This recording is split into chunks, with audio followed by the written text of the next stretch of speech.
Next we have our writing activity, which follows the reading activity we just completed.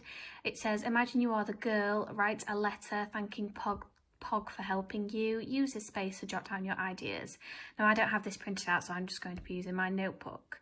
So the first thing that we need to think about is who is sending the letter, or the sender of the letter.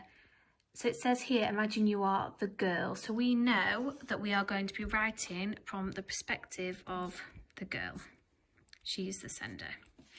Next, we need to think about the recipient, that is who's going to receive the letter, and it says that we are going to be writing a letter to Pog. So our recipient would be Pog. Next, we need to think about the purpose of our letter. Why are we writing it? What do we want to explain or say in our letter? And it says we are thanking him for helping you. So our purpose is to thank Pog for help.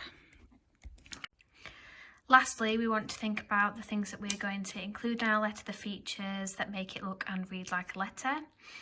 I know that we're going to be writing in first person because we're writing from the perspective of the girl. We are going to write as we are her, so we'll be using first person, which will include first person pronouns like I, me, my, and if you're talking about a group of people, we.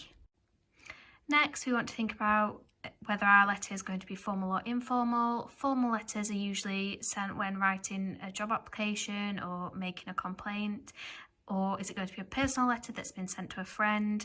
In my opinion, we're writing a personal letter to Pog just to say thank you, so we're going to use an informal tone. That means you don't have to worry about contractions or the type of vocabulary you use. Then we want to think about the features we can include to make it look like a letter.